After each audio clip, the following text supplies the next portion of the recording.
I've seen the film Gravity twice now.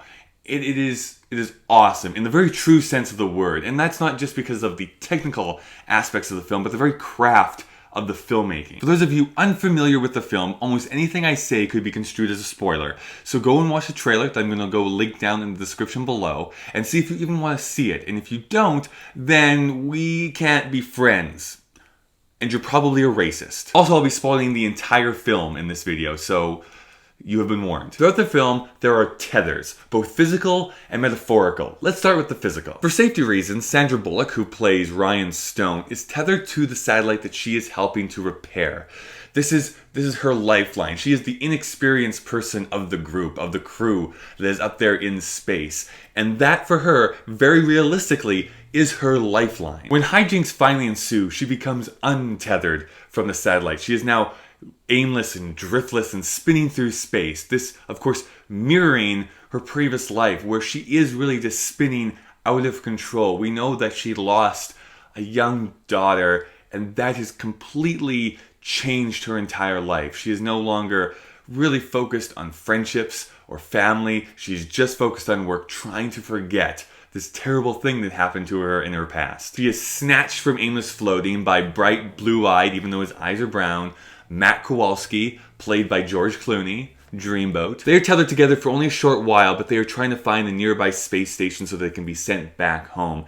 This is where she starts to, break down a little bit. The tethers to her past are starting to become more and more apparent. We learn about that aforementioned daughter, for instance. And that is until tragedy strikes yet again, and she is forced to have to let go of Matt Kowalski. She is now absolutely and realistically 100% alone in the vastness of space.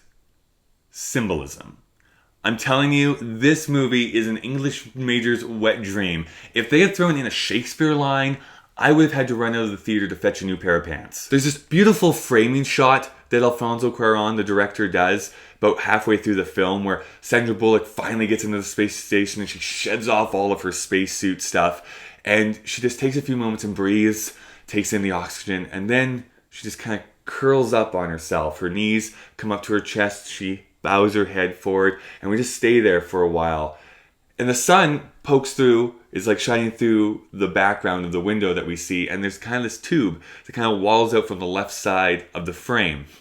And it really looks like there's an umbilical cord coming from her, symbolizing obviously that yes, she has been infantilized up until this point because she's the newest person on the team, and she doesn't know as much as the George Clooney character does. But I really feel that this is the birth of a new person as well. This is her tether to this old life, but now she's breaking free and becoming a new person. The movie ends with her entering Earth again, and her pod crashes into the middle of that lake, and she almost drowns yet again. But we see her crawling and gasping and panting and getting up on the shore, and then finally being able to stand up, and she towers above the camera and she walks off into her new future. She no longer cares about what tethered her to her past. She's excited for the journey and the excitement of the life that she sees in front of her. Or something dumb like that. I really, really enjoyed this film, guys and girls. I would honestly say this is probably going to factor into my top 5 of the year unless some crazy thing happens and there's amazing movies from here on out to the end of the year. So, have you seen it? What did you think about it? Am I ruining your experience by being super English nerdy about it?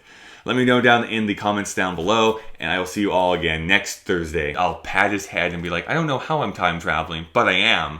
And it's awesome. The second, start cooking meth. I'm just kidding. There's absolutely no market for that in the city I live in. I should just grow weed.